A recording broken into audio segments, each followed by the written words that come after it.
hoje, meus prezados irmãos, nós temos um assunto que é do interesse de toda a igreja.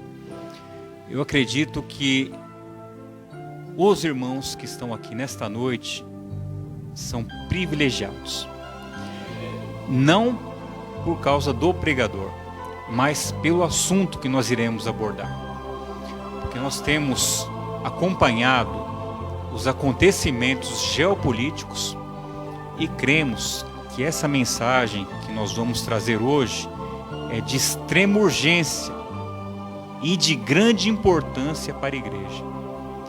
Não obstante, esta mensagem não tem sido muito pregada nas igrejas, mas nós, nesta noite, teremos o privilégio de ouvir sobre o arrebatamento da igreja. Esse é o título da ministração que nós queremos fazer hoje. Para isso, convido os irmãos para a leitura de um texto, está em João, capítulo 14, versículo 3. E quando eu for e vos preparar lugar, eu vos levarei para mim mesmo, para que onde eu estiver, estejais vós também. São palavras do nosso Senhor e Salvador Jesus Cristo. Ele disse: eu virei outra vez. Quando nós falamos da vinda de Jesus, nós falamos também sobre o arrebatamento da igreja. E a palavra arrebatar, ela vem do grego koiné, que traduzido para o latim ficou como raptus, que significa sequestro, captura, ou ser arrancado de um lugar para outro abruptamente. Esse é o sentido da palavra arrebatamento. E em João, no capítulo 14, Jesus disse: eu virei outra vez. A vinda do Senhor Jesus é um fato. Nós colocamos um relógio aí, marcando 2 minutos para meia-noite. Meia-noite na Bíblia fala de um momento inesperado, fala de surpresa, fala do momento em que o noivo virá para encontrar a esposa. E nós, meus prezados irmãos, vemos que a segunda vinda de Jesus é um fato. Ela é apresentada cerca de 300 vezes pelo apóstolo Paulo. A segunda vinda de Jesus é relatada na Bíblia cerca de 8 vezes mais do que a primeira vinda. Nós temos capítulos inteiros que falam sobre a segunda vinda de Jesus, como Mateus capítulo 24 e Marcos no capítulo 13. Nós temos livros inteiros, primeiro e segundo aos Tessalonicenses, que falam sobre a segunda vinda de Jesus. Jesus, meus prezados irmãos, voltará pessoalmente. No versículo de João, capítulo 14, que nós lemos, ele disse: eu virei outra vez, e vos levarei para mim mesmo, para que onde eu estiver, estejais vós também.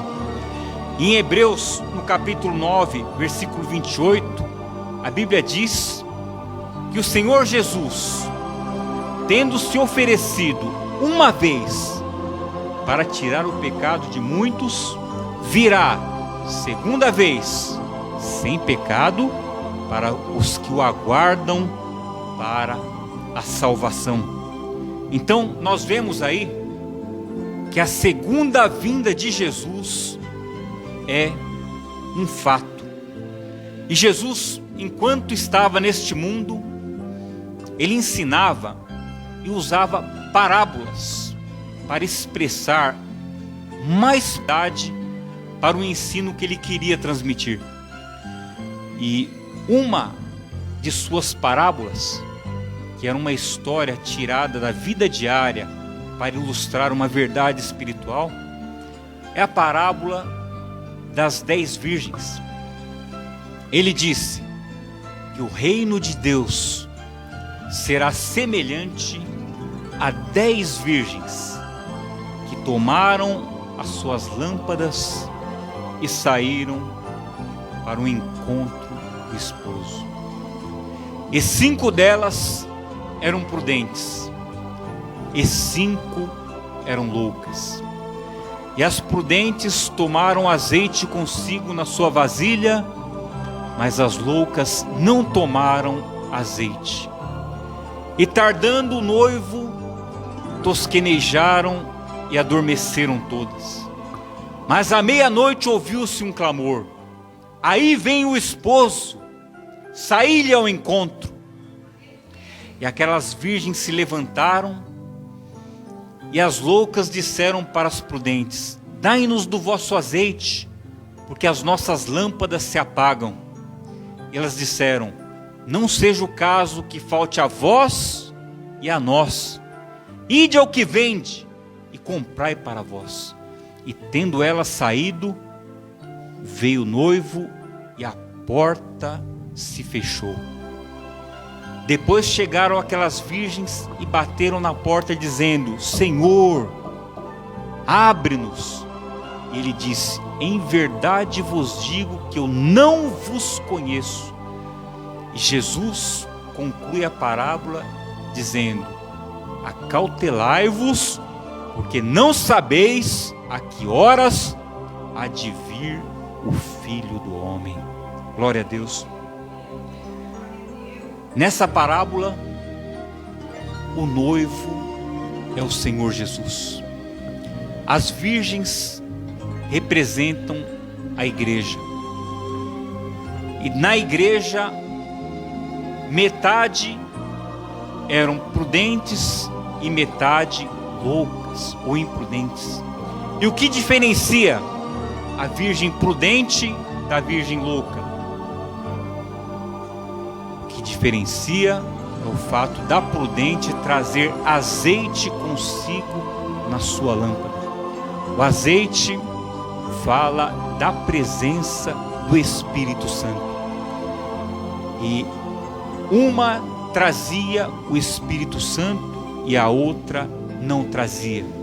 E o resultado foi que, por ocasião da vinda do Senhor, ele disse para as virgens loucas: eu não vos conheço. E Jesus, ainda falando sobre a sua vinda, lá em Mateus, no capítulo 24, ele diz: porque assim como foi nos dias de Noé, será na vinda do Filho do Homem.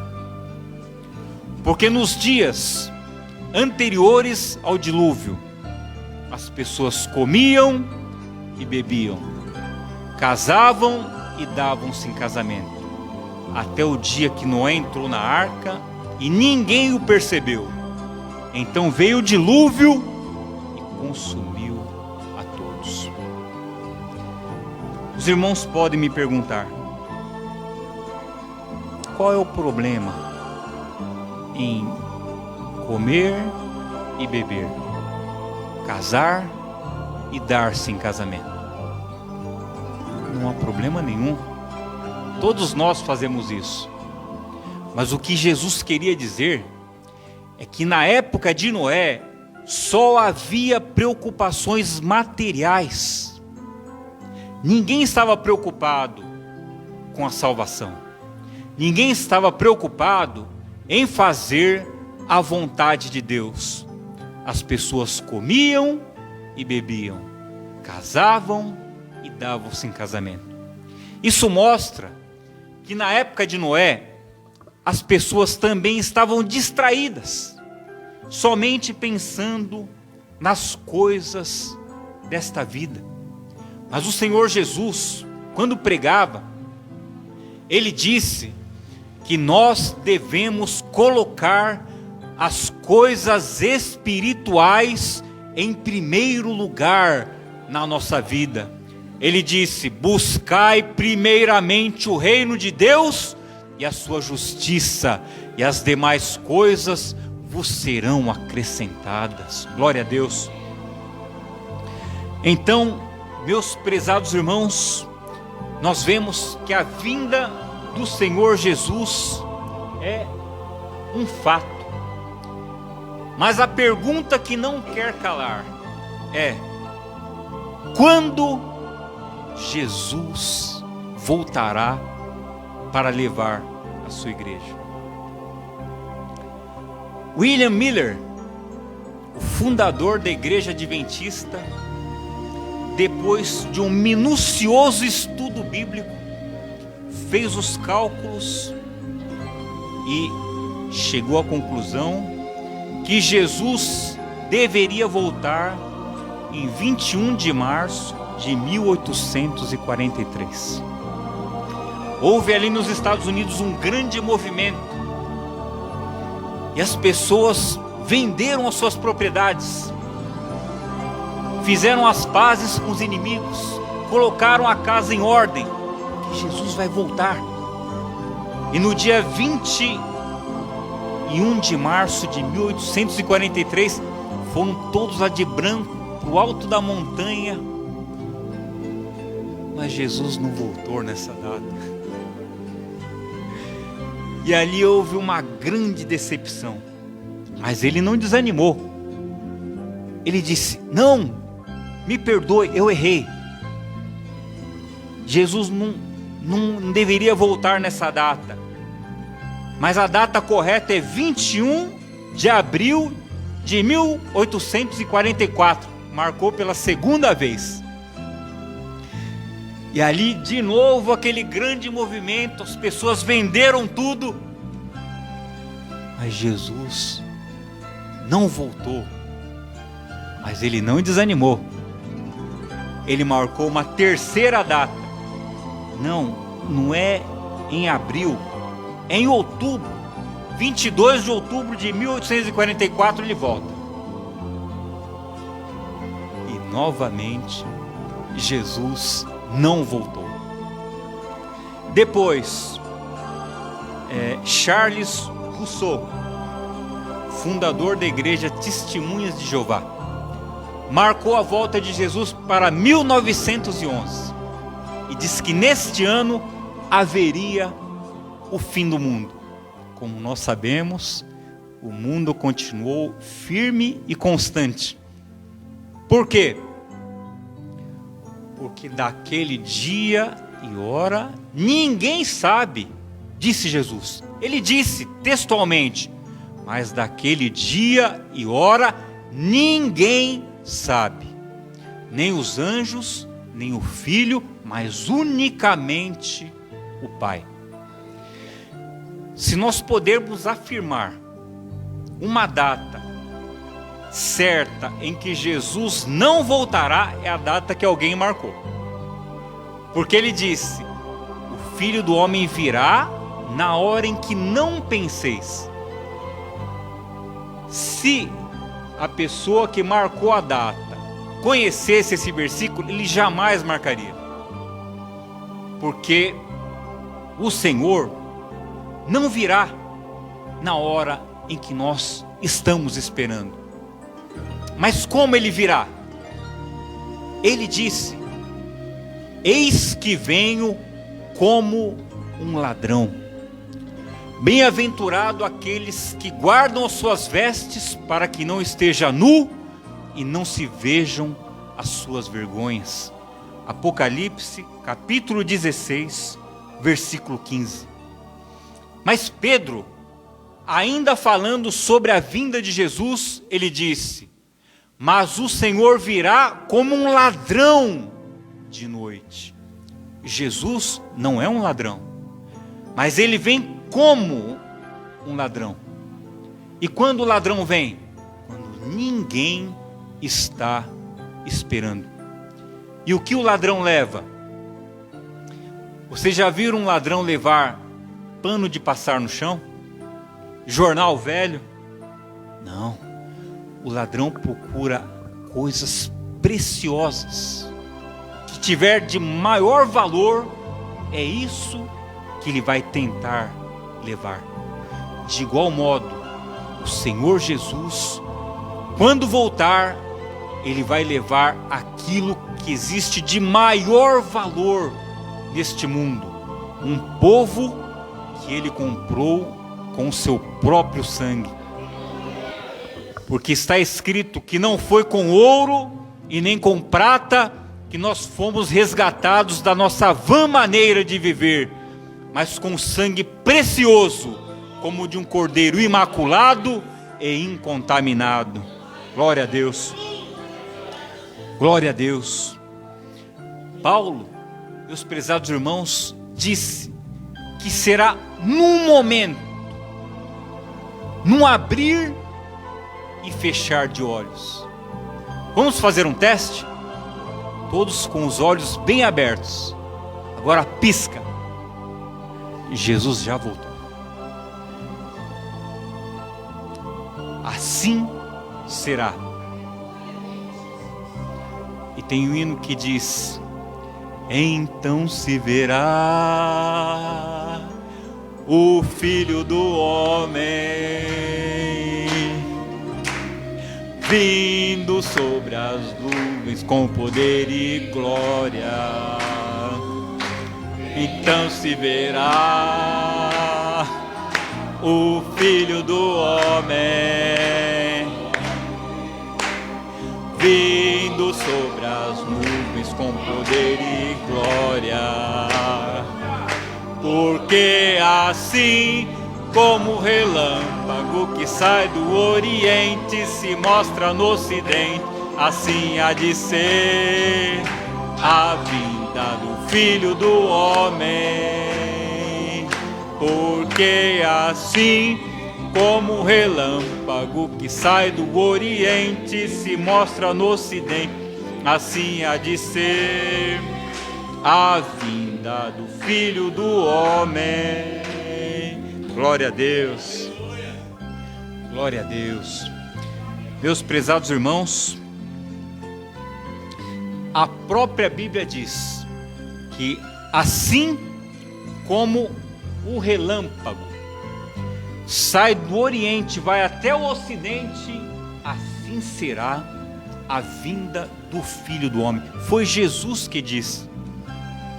E as palavras do Senhor Jesus jamais caem por terra. Ele disse: passarão os céus e a terra, mas as minhas palavras não haverão de passar. Glória a Deus. Jesus vem. O que acontecerá? Em primeiro lugar, haverá um grande movimento no céu. Você podia apagar essa luz aqui na frente? Os irmãos vão ver melhor o projetor. Fica melhor para ver? Um grande movimento no céu. Eu imagino ali uma grande movimentação, porque há uma expectativa, porque o esposo vai se encontrar com a noiva. Eu imagino então, meus irmãos, uma conversa entre o Senhor Jesus e o Pai. Quem sabe seja mais ou menos assim. O Pai chega para Jesus e diz: meu filho, tu fostes para a terra 2000 anos atrás, como um servo sofredor. Ali, tu fostes rejeitado pelos homens. Muitos não creram na tua palavra.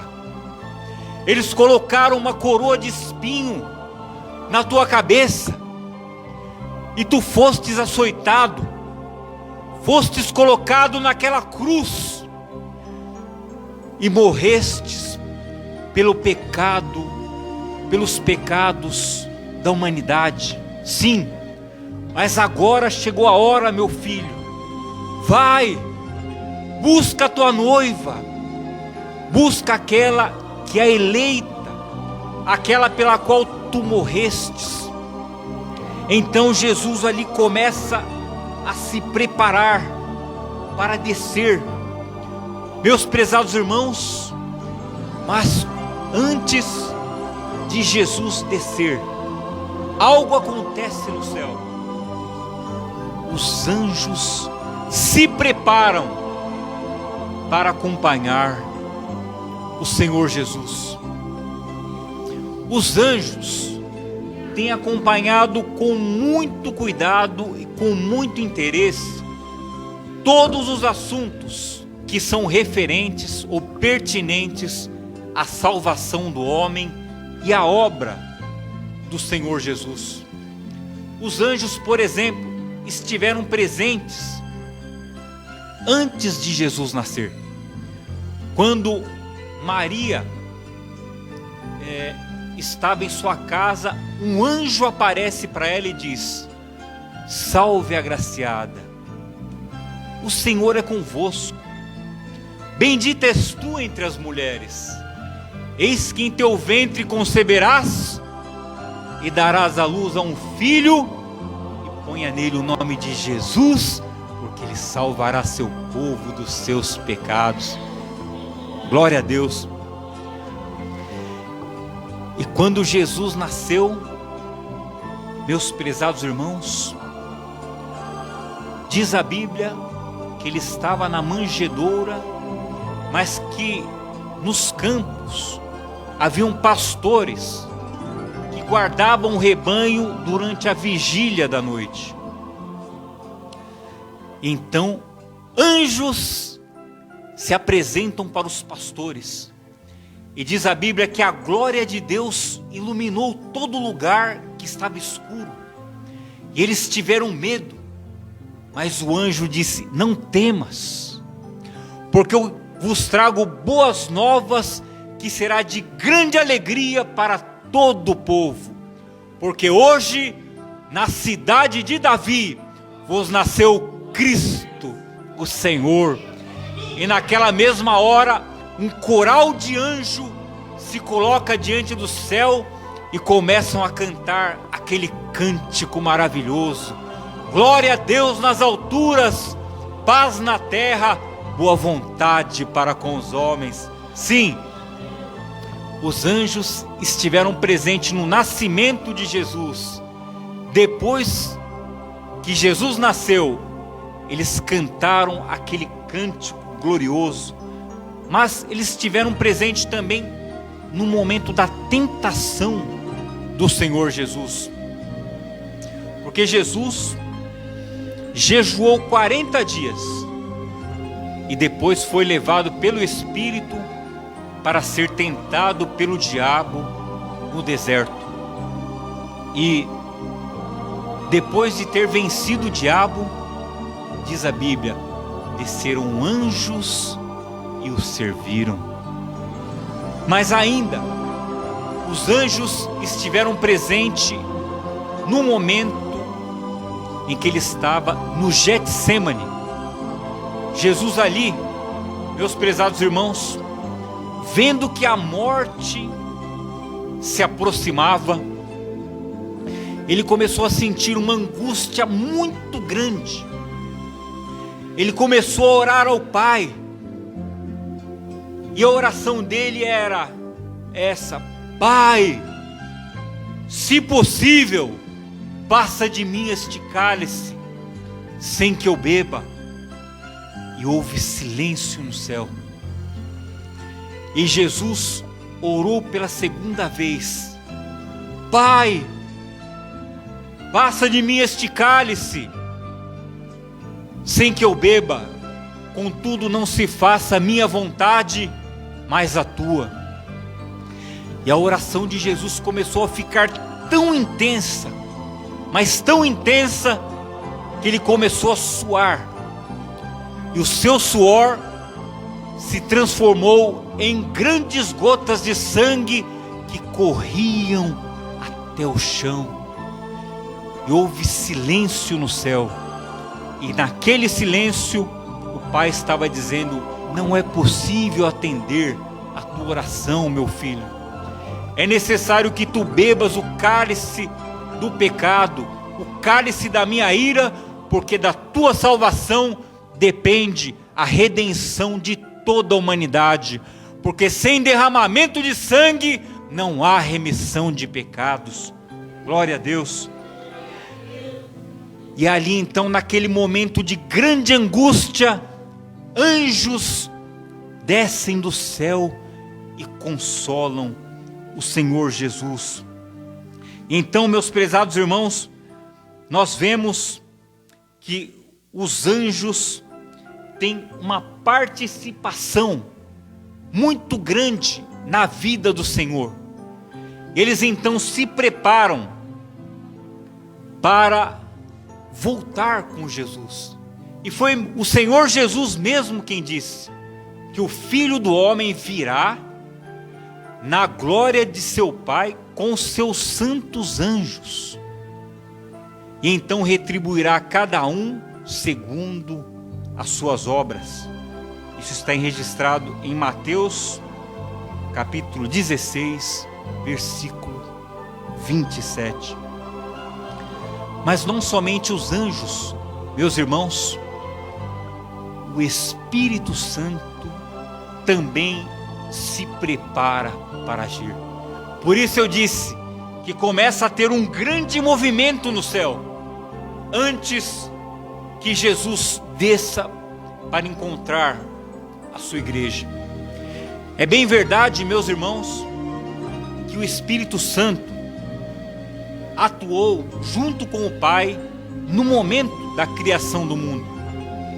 No primeiro versículo da Bíblia está escrito que Deus criou o céu e a terra era sem forma e vazia, e o Espírito de Deus se movia ou pairava sobre a face das águas. Glória a Deus. O Espírito esteve presente no momento da criação, mas o Espírito também esteve presente no momento do nascimento de Jesus, porque o anjo, conversando com Maria, naquele momento em que ele disse que ela haveria de dar à luz ao Salvador, ela perguntou: mas como é que vai acontecer isto, sendo que eu não conheço o varão? E o anjo disse: descerá sobre ti o Espírito Santo. Glória a Deus. E a sombra do Altíssimo te cobrirá, visto que o santo que de ti há de nascer será chamado Filho de Deus. Glória a Deus. Então o Espírito Santo foi o responsável pela geração do Senhor Jesus.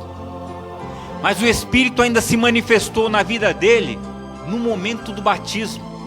Porque quando Jesus foi batizado, diz a Bíblia, o céu se abre e o Espírito Santo desce em forma de uma pomba. E ouve-se uma voz que diz: este é meu filho amado, em quem eu tenho me alegrado. Glória a Deus.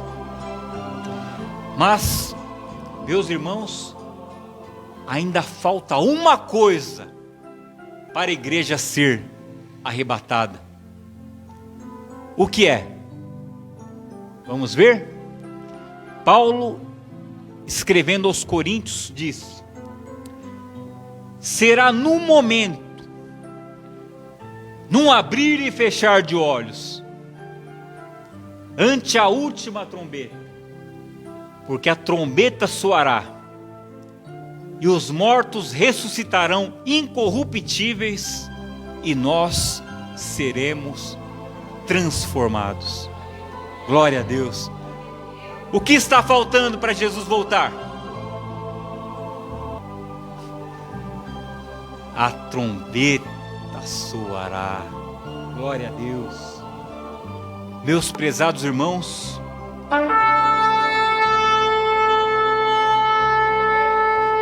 O som da trombeta é o momento preciso em que a igreja deixará este mundo para morar com o Senhor Jesus. Glória a Deus. Só o salvo ouvirá o som desta trombeta que nas nuvens soará. Glória a Deus.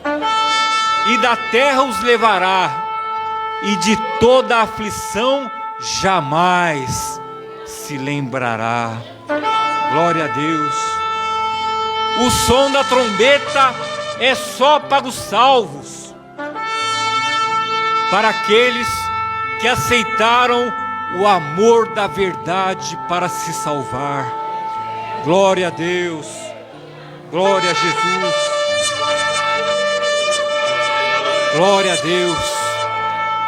Nesse momento Jesus estará dizendo: sobe, povo meu. Chegou a hora do encontro. Chegou a hora do tão esperado momento. Glória a Deus. Soou a trombeta. E agora? Glória a Deus. Glória a Jesus. Sendo tocada a trombeta, os mortos em Cristo ressuscitarão. Em primeiro lugar, os mortos devem ressuscitar. A morte, meus prezados irmãos, é uma consequência do pecado. Quando Adão pecou, lá no princípio, Deus proferiu uma sentença e disse: Adão, a partir de agora, no suor do teu rosto comerás o teu pão, até que voltes para a terra, porque dela fostes tomado, porquanto tu és pó, e em pó te tornarás. Veja que a morte foi uma sentença dada por Deus. E o que é a morte? A morte é a separação. Separação entre o corpo, a alma e o espírito. Lá no livro de Eclesiastes, o autor diz que o espírito volte a Deus que o deu, e o pó deve voltar para a terra. Nós vemos então que é uma ordenança de Deus que os homens passem pela morte. Porém, meus prezados irmãos, é importante salientar que existem muitas doutrinas erradas a respeito da morte. Os católicos, por exemplo, dizem que após a morte o homem vai para o purgatório e ali ele permanece durante um período, de acordo com os pecados que ele tem, até que todos sejam purgados, e então ele vai para o paraíso. Assim, uns purgam mais, outros menos, mas no final dá tudo certo. Porém, meus irmãos, não é esta a doutrina da Bíblia. Os espíritas dizem que o homem morre, mas depois ele reencarna, e reencarna aperfeiçoado. Mas eu sinto lamentar que esta também não é a doutrina da Bíblia. E qual é a doutrina da Bíblia?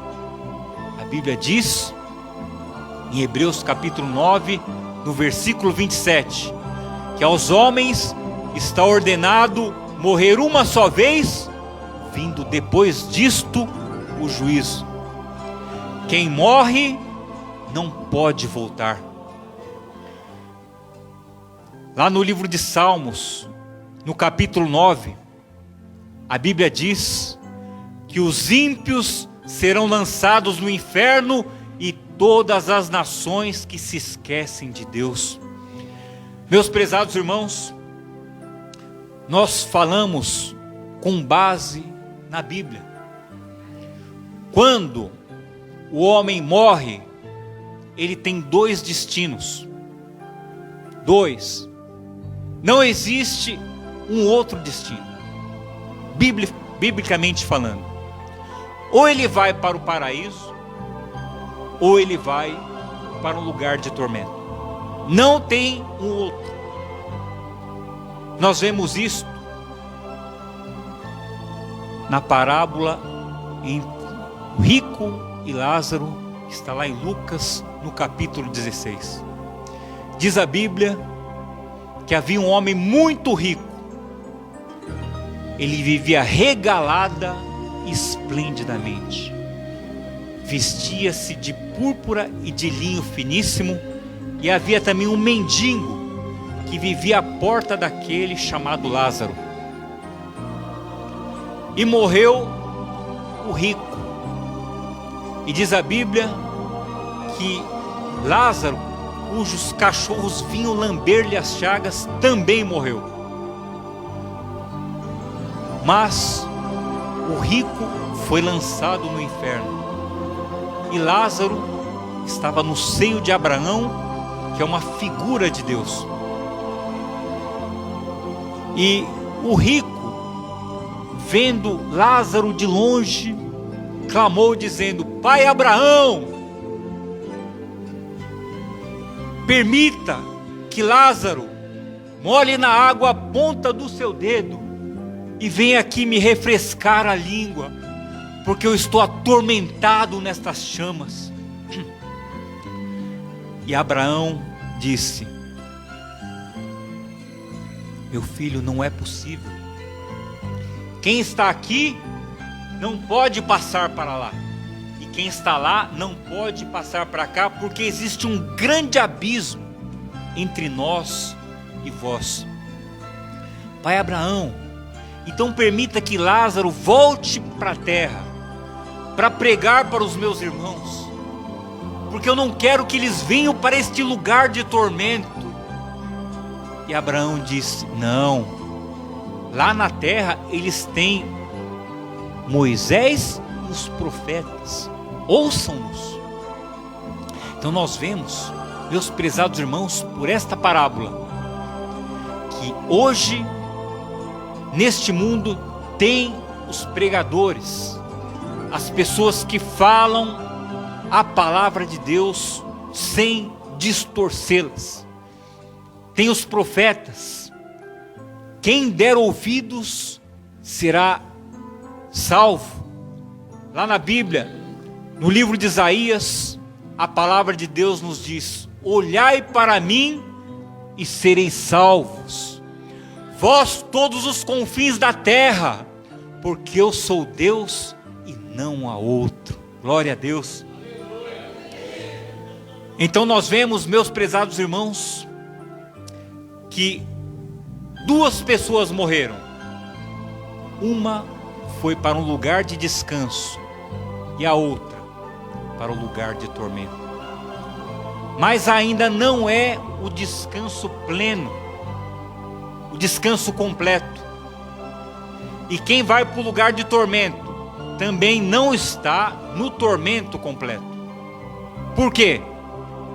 Porque o corpo ainda está na sepultura. Porque o homem é formado de corpo, alma e espírito.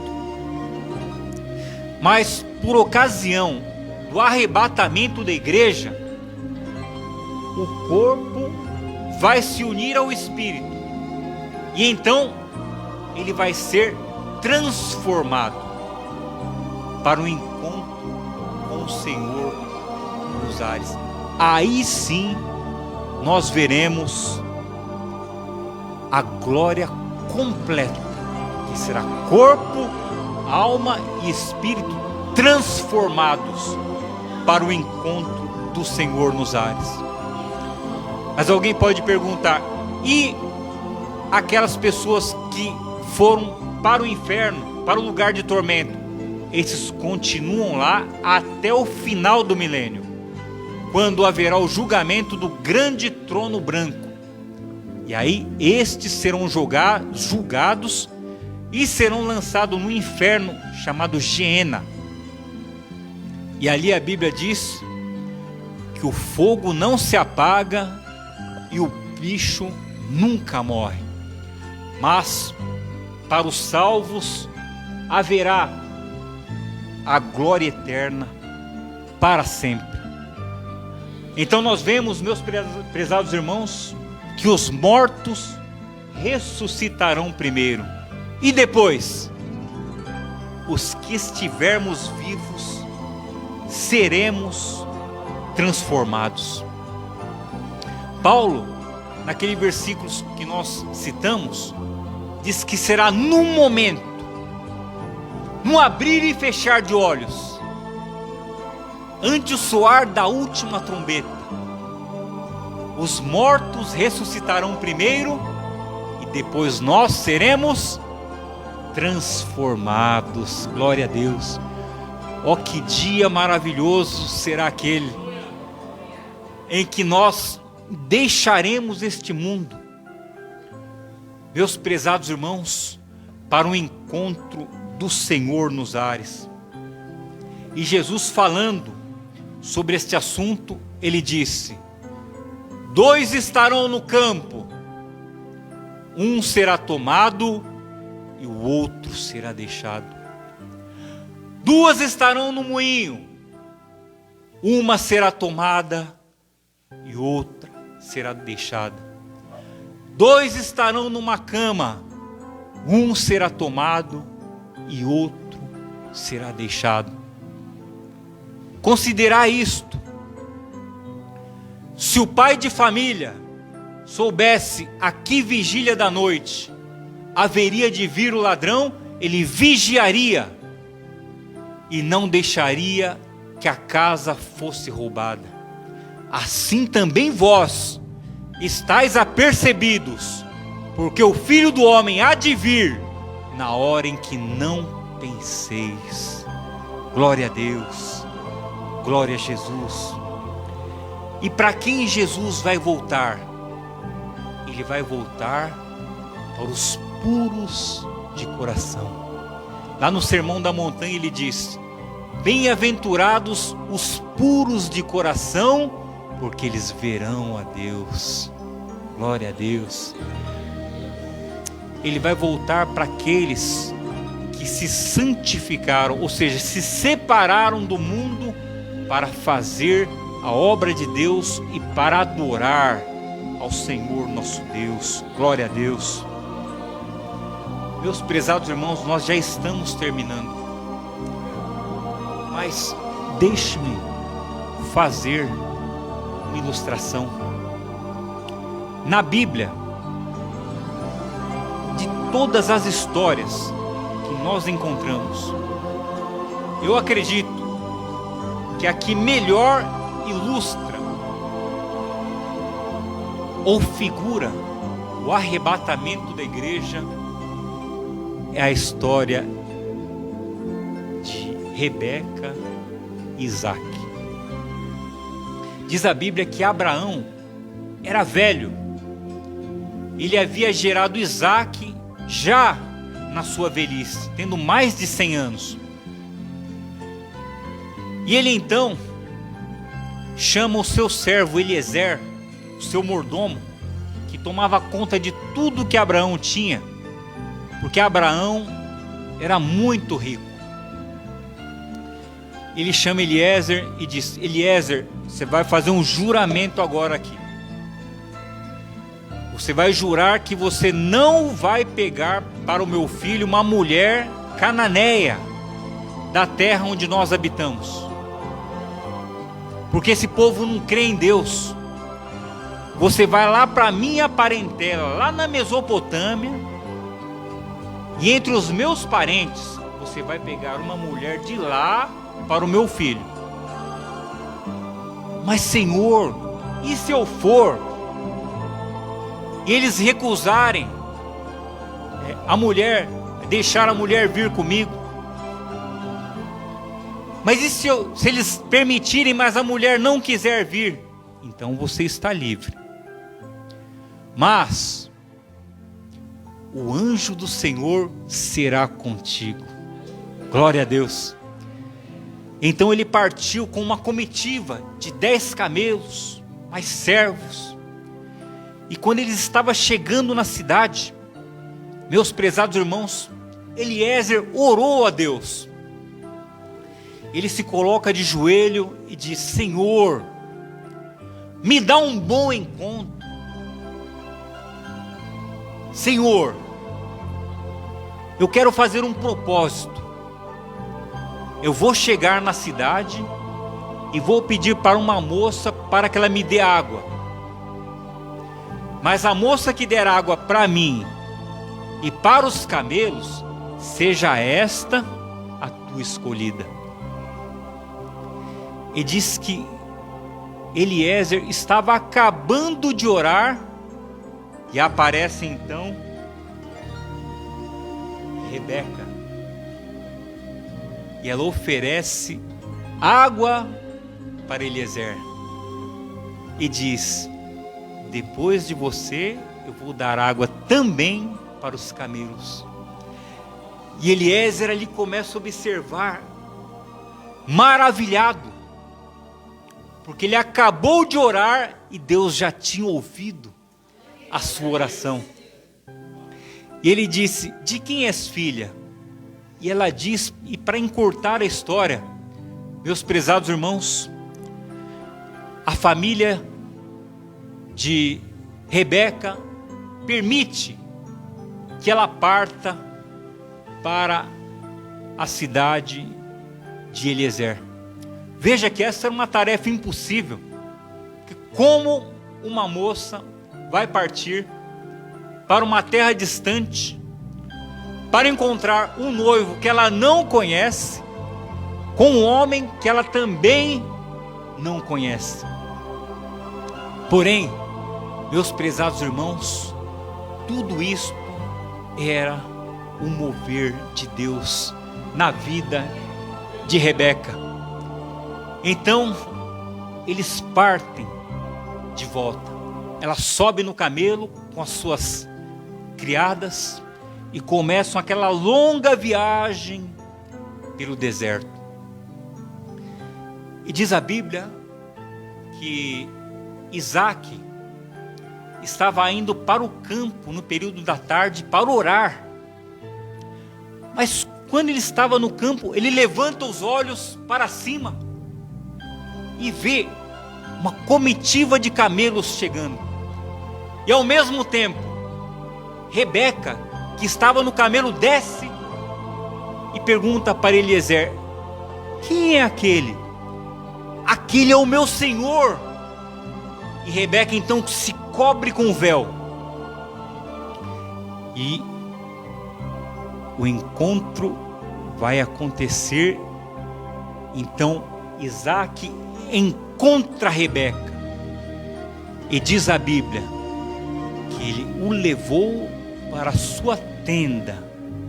Ele se casou com ela e amou Rebeca profundamente. Glória a Deus. E nós poderíamos acrescentar: e viveram felizes para sempre. Glória a Deus.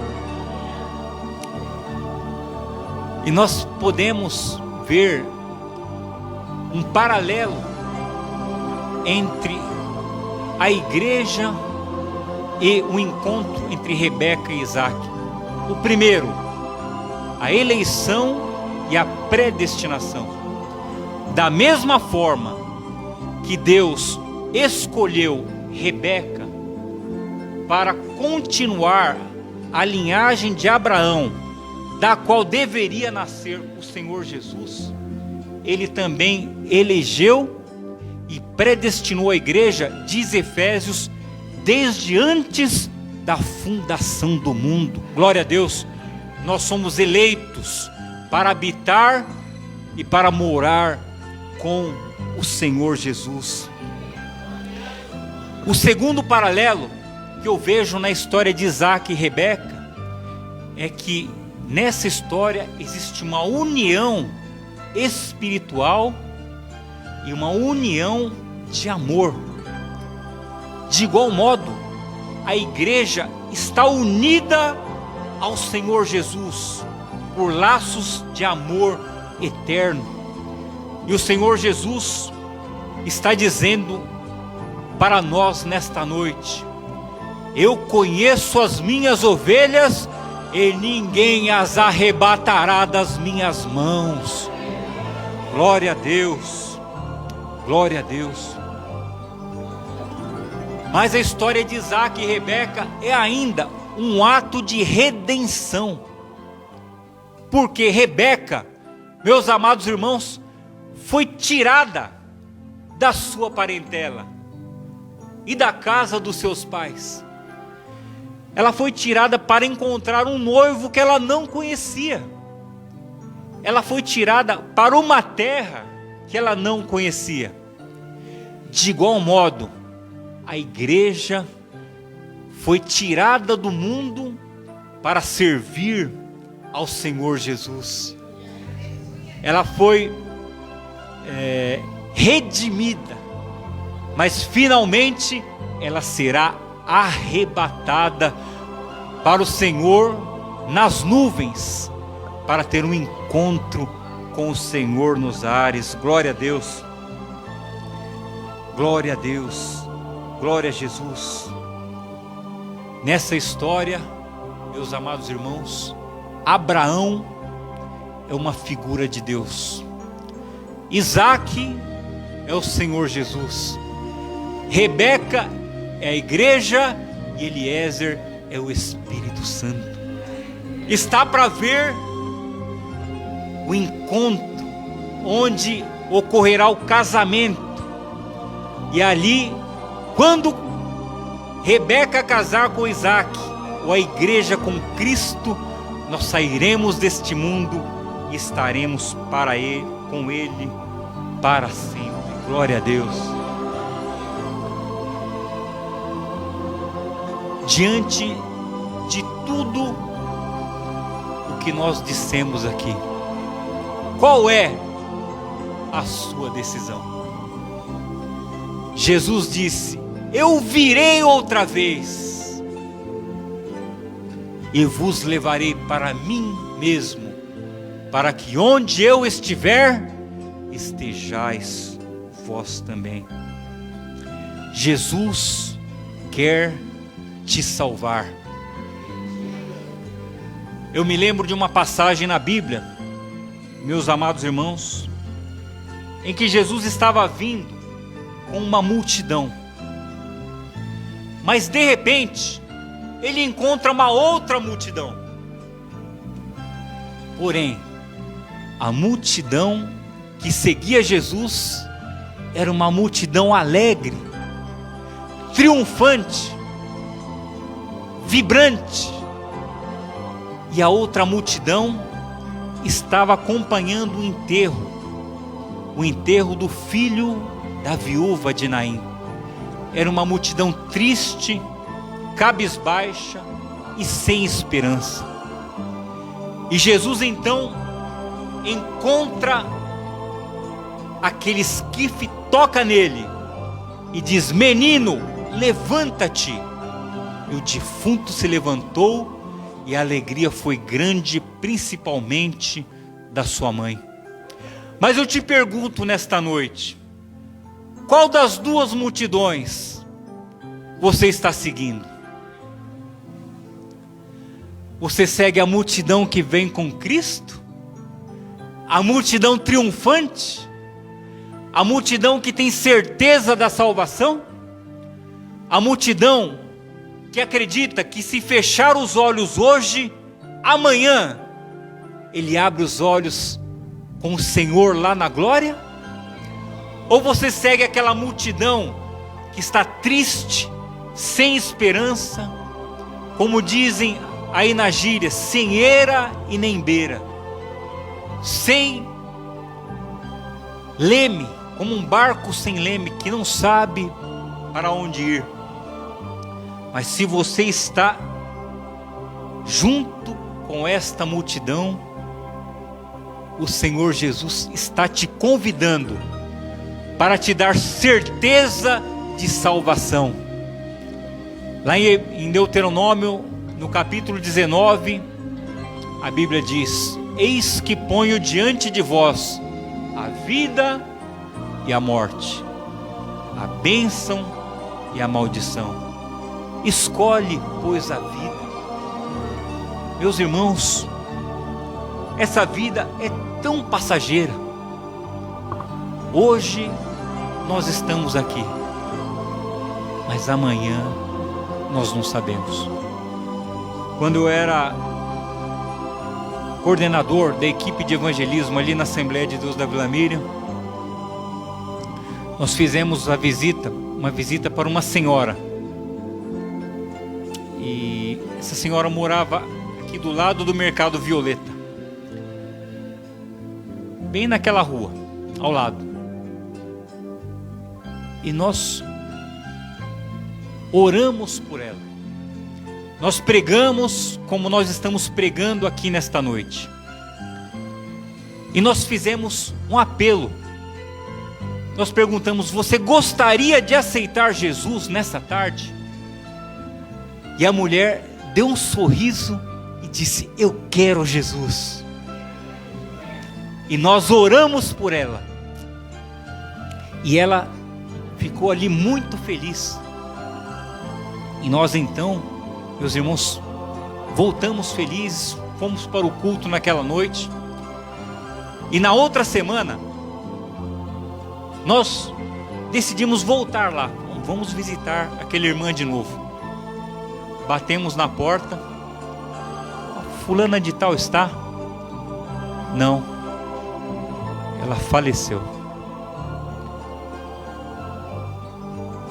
Meus prezados irmãos, com saúde, sorrindo e consciente em uma semana, mas na outra semana já não estava entre nós. Assim é a nossa vida aqui neste mundo. A Bíblia diz: se hoje ouvires a voz do Espírito, não endureçais o vosso coração. Glória a Deus. Será que existe alguém que gostaria de entregar a sua vida para o Senhor Jesus nesta noite? Levante uma das suas mãos e nós vamos orar por você. Ou alguém que parou na caminhada, está meio fraco e quer retornar. Será que existe alguém entre nós? Nós não vamos demorar muito neste apelo, porque já está na hora de encerrarmos esse culto. Meus prezados irmãos, se não há, nós oramos para que o Senhor te dê uma outra oportunidade, pois Jesus voltará e vos levará.